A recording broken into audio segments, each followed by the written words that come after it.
What are we going to do? I gasped. Colt was silent, then turned to me, smiling. But it wasn't his smile. Vita, Vita, Vita, there isn't much you can do now, is there? You're not my Colt. No, indeed, I am not. I am Dr. Threepwood. Get out of my husband. Now, calm yourself. It's not good for the baby. How are you in him? I gritted my teeth. I normally wouldn't tell my secrets, but well, we are going to be good friends in time, and since we will have each other's company, there shouldn't be any secrets between us now, should there? Please sit, and I will tell you everything. What choice did I have? I was still very dizzy, so I sat in a small metal chair and waited for him to talk. Folding his arms, then holding Colt's chin with 2 fingers, swaying his to and fro. Now, then, where to begin? I am only able to enter into Colt because of the blood that was donated by that dear, lovely Dr. Furnius of yours. I was rather amazed at its properties and... Vida! Colt screamed. Threepwood coughed slightly. Pardon the interruption. As I was saying before, I was so rudely interrupted. I couldn't wait to play with my new toy, so I called the town together for vaccines, which was scheduled conveniently around this time each year. Of course, the dear townspeople all signed the agreements without question, and one by one they were vaccinated conveniently with an added chip that could decode the nanos I put in them. Well, some couldn't handle the blood, of course, and died rather quickly. But after they died, I injected them with a virus and said the vaccine didn't have enough time to help them, so no suspicions would rise up when the autopsies were done. Then for public safety, I created a quarantine to keep people from realizing the numbers and to test the ones that survived. I found the ones that survived were terribly sick or weak. Of course, word began to spread that it was the chips. And well, I had to put my hand in stopping those who wished to remove it. I mean, they were rather selfish. How else would I use them? Bad form on their part. Eventually, I knew they all would die. Easily controllable, but inconvenient in their strength. But then all of you came rather too quickly, before I could figure out how Colt survived all these years. But a little too late.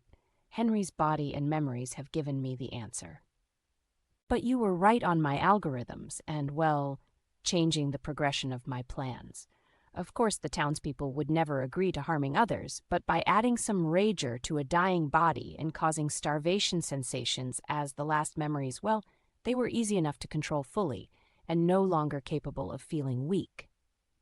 Thanks to the death and rager drugs, their strength multiplied, but I still was under the rules of, 'cause no harm to a small degree, so I was betting.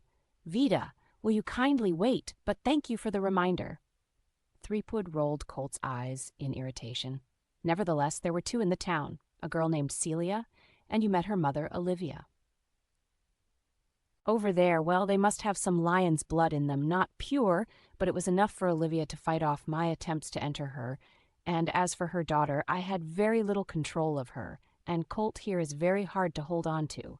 He has very pure blood, the most pure. And I have many plans for him in the near future, and as for you, well, I imagine it will be more fun for you to use your imagination for what I have planned for you and that fetus of yours. You're not touching our baby. Colt shook his head. I'm afraid, dearest, you do not have a choice in the matter. You seem speechless, my dear. Just then, a death breather covered in muscles reminding me of a gorilla came in with 2 steaming trays of food and a key around his neck. He unlocked the door. Oh, good, the food is here. Meet Jasper. He is one of my first creations of biospecies.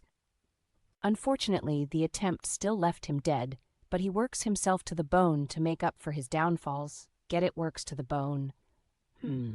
My algorithm suggested you like jokes. Perhaps not your style, then, but I will have plenty of time to learn what you like. Don't you worry about that.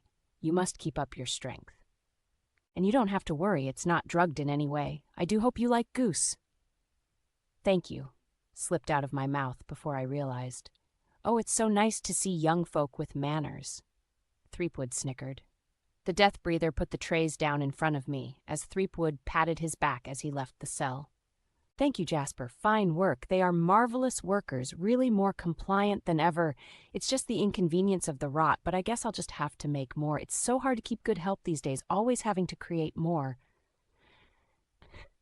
I just looked at the food, then him. What is your plans for Olivia, since you can't control her?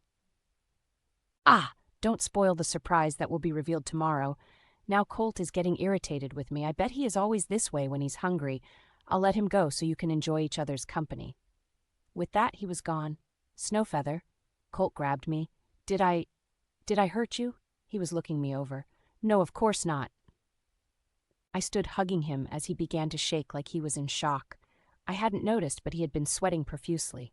We sat on the floor as his legs buckled. I had never seen him so vulnerable.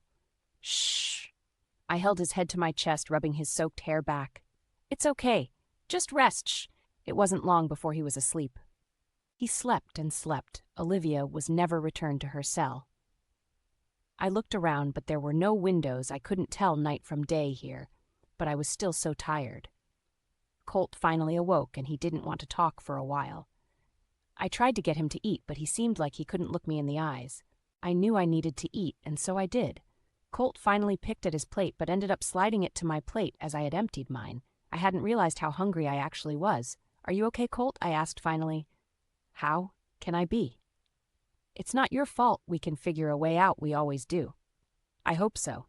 But he sounded as though he had no hope left. So I took his hands. They were like ice. Normally, they were warm. "Hey, do you really think the others aren't coming up with a plan for us? They won't leave us like this. Alpha isn't one to run." Colt sighed, letting out such a deep breath. I could feel how tired he was. "How do we even know he speaks the truth? And I'm not sure I want the others coming for us, if their fate is to be death." "Don't talk like that." "But it's the truth, my Snowfeather. Threepwood will be ready for them like he was ready for us. We still have tricks up our sleeve. Let's just take it one day at a time. For now, we should rest. You've been through a lot, and I'm sure he's not done with us." "Snowfeather, don't let me hurt you. Please, I'd rather be killed by my own hand than cause you pain." "You won't. He can't control you enough to make you ever do something like that." We talked on through the night and finally fell asleep on a small mattress. We awoke to the footsteps. "Good morning," Henry's body said cheerfully. "Hope you slept well. We have brought breakfast and the first of today's surprises." From his pocket, Threepwood held a small handheld device. "What is that?" Colt went to the bars, putting me behind him. "Oh, do calm down. This is just a small Doppler, and some gel. It causes no harm. It will let me hear the baby's heartbeat and the sex." "You do want to be sure your baby is all right, don't you, after everything that happened yesterday?" "You're not touching her." I interrupted them as Threepwood began to talk. "Colt, let him." "What? Let him? Better him than you. It will be done either way." "Snowfeather, no." I came forward toward the bars. "Lift your shirt up, my dear." Colt held to me but didn't stop me, so I did as I was told. "Now then, this gel will be a little cold." As Threepwood slathered it about my belly, then turning on the small machine, he rubbed it around till we could all hear a heartbeat. "There it is, nice and strong, splendid." "Ah, so that's what you're having, convenient as well." "What is it?" I asked. Now, that's for later." Threepwood handed me a small towel to wipe off the gel. "Now then, I will have Jasper bring in the trays, only the finest for my guests. So much to do and so little time." Again, Jasper came in moments later. Colt was drawn back by this creature, wanting to go after him. But again, I stopped him. "It's all right. We can't chance making him violent. You're strong, but this one, I think, would come for me before you could stop it."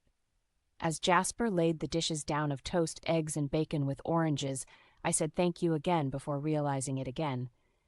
Jasper left as we didn't even try for the door. And we ate our breakfast in silence, something that was rarely the case. It must have been about noon when we heard wheels squeaking toward us and two types of footsteps. Jasper entered the door first, then held it open for a large table to be rolled in. On the table was Olivia, covered in decoration of white, blue, and pink icing. Along with sparklers that were lit, in the middle you could clearly see a small bump. Was she pregnant too? Written in yellow writing was, "Is it?" She seemed to be asleep, not dead, as some contraption was on her face, as we could see her breathing. "Now then, are you excited to find out what you are having?" "I don't understand." I asked out loud, but Colt ran at the bars. "I do. You stop this now." "Ah, what a wonderful idea, Colt. Of course, it should be the father that does the cutting. It's only fitting." Just then Colt looked to me with that same unfamiliar grin as Jasper opened the door. Henry was holding still now as Colt went to the table. picking up a silver blade. "Please, please don't make him do this!" But he was paying me no mind as Jasper shut the door behind them, holding me in. Colt made the cut down the middle of her belly that had already been stitched up once. I knew how Colt would have cut. I had seen him skin many animals, but this was not his hands. These hands moved in a less delicate but just as precise. Blood leaked from the wound, but just then Colt took back over his body, running over to Threepwood with the blade, but Jasper was already holding him. "It's all right, Jasper. You see, I know Colt, and he wouldn't want this girl to die. If I don't surgically help her, she will bleed out. And him I remove this mask, well, she will feel it all." Threepwood lifted her mask, and moments later she began to moan. "Stop it!" "Then be a good boy and hand me the blade and go back to your cell. You're ruining the surprise." Colt tried to throw the knife, but it wouldn't leave his hand. Threepwood just smiled, shaking his head.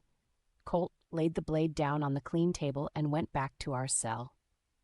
Jasper pushed him in and shut the door behind him as it automatically locked. "Please stop," he said, defeated. So Threepwood put the mask back on. Olivia went to her stomach, fishing around. He finally pulled out the smallest baby I had ever seen, so tiny and pink. Clipping the cord, he turned around away from our view. Then spinning back around, a tiny blue birthday hat was on the baby's head, still covered in blood. "It's a boy." Jasper popped an odd thing where shining dust filled the air with blue.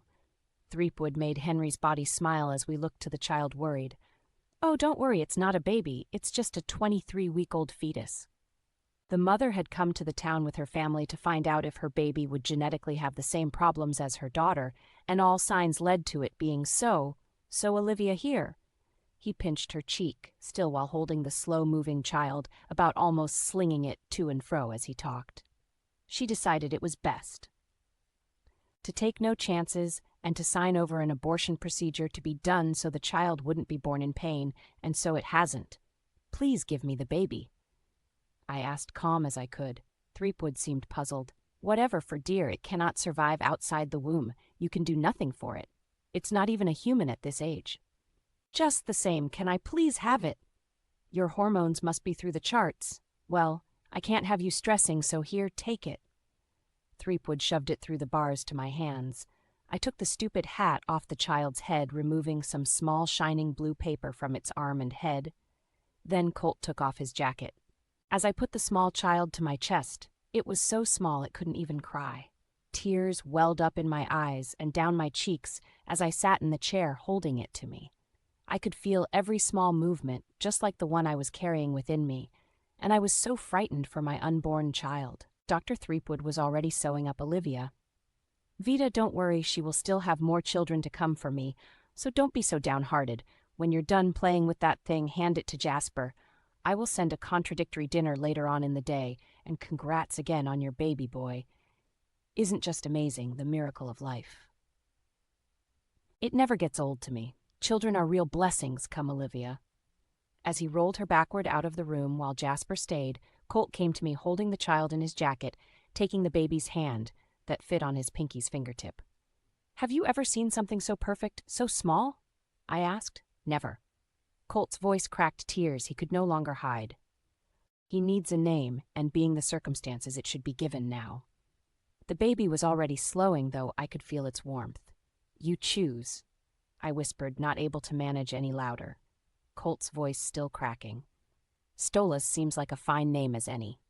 "Hear that, little Stolas. You're rather special because you received a name before many others in our herd." Colt put his head to mine as we watched over the child. I only hope he could feel how much he was loved. A short time passed, and I felt his body go still and cold. Jasper just waited patiently. Once he was cold and gone, we washed his body and dried him off with the inner wool layers of Colt's jacket. We took the fur neckline from my coat and made a small wrap to cradle him. After some more time of certainty, we placed the small body wrapped in the fur over to Jasper's care through the bars. "You go bury him, deep now with rocks upon the top. You hear me, so the dogs won't find him, understand?" Colt grabbed Jasper by a shoulder. "Understand?" Colt looked to Jasper with frustration. Jasper, in return, who actually nodded and left. Then I looked to Colt. I had a plan, but as I wished to tell Colt, I knew I couldn't, I was afraid to, but Colt looked to me, but this time with determination he held my hand, and he dropped something into mine to hide. It was Jasper's key. The look Colt gave needed no words because his eyes were screaming, "We are getting out of here."